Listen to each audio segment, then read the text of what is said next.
Today I'm going to show you how to use Boardmaker. To start, you need to have the disk in your computer because Boardmaker will not operate unless there is a disk in your computer.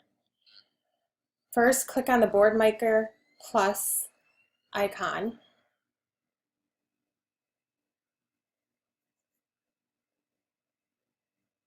Then you need to decide what you want to do. You can open a template, you can open a saved board, or you can open a new board. Today, we are going to open a new board.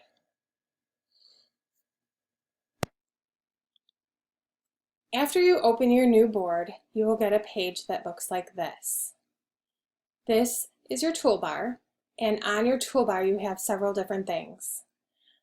The Boardmaker icon opens up the language and picture library. This is the button tool, and this is the first tool we will use. You click on the button tool, and then you need to decide how big of a button you want.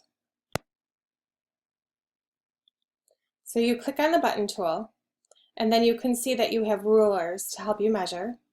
And I'm going to make my first button 1.5 inches. Next, I'm going to use the sprayer tool. It looks like this, and it helps you to multiply the different number of buttons. So you're going to click on that, go back to your original button, and then just drag. I'm going to make a bingo game, so I put enough squares in there to finish the job. Next, I'm going to click on the Boardmaker symbol, and it opens up the language library. And since it is summer, I decided it would be good to do a beach theme for this bingo. So what I would do is I could type in a word here, and up pops one of the pictures that I have added.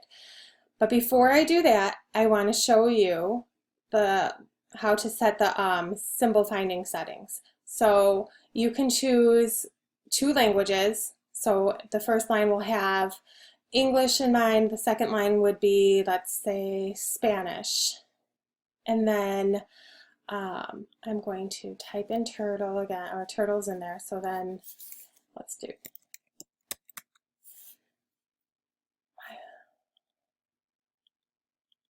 And I don't know why it did not show all the labels.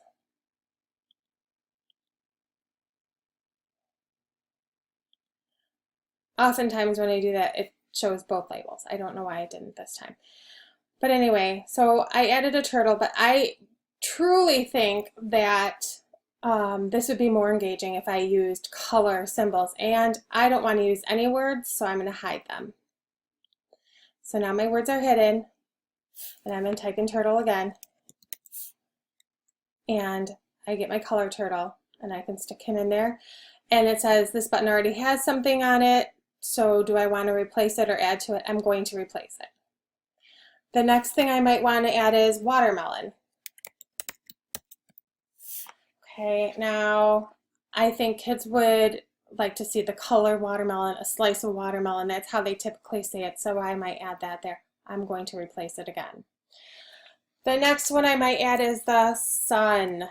Now, I know that there's many different things that go with the sun, so I would have to either flip through, like I just did, to get to my sun, or I can go up to the find part and match the word. So when I match the word, I only have 3 choices. So I'm going to go with this sun because I think it's a fun sun. I know that when I go to the beach, I like to bring a beach ball. Now I know that I also can do contains. So, oh look, a beach umbrella. I can add a beach umbrella. Oh, a beach towel. I can add a beach towel. Oh, there's lots of colors, so I'm not going to add them all. I can add a beach chair. I can add my beach ball, which is what I was really thinking of.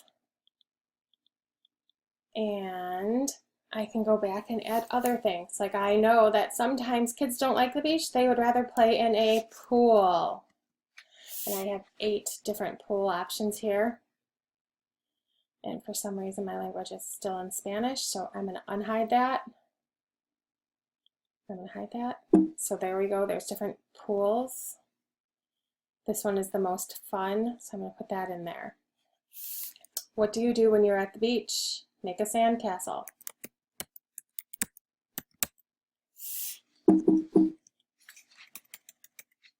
We have sand shovels, sand buckets, and sand castles.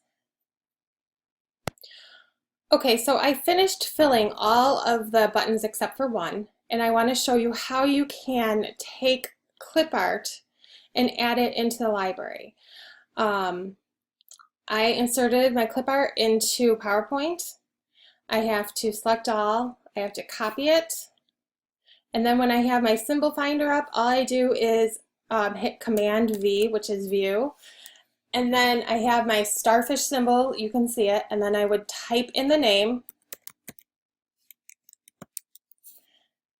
add the name, and now I have to assign a category, which I just generally do select all, and then hit OK. Now there's my starfish, and he's the last piece of my puzzle.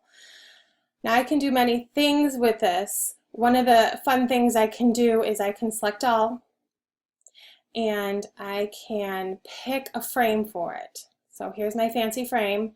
I might want it a little bit bigger. And then I can add a color to my border.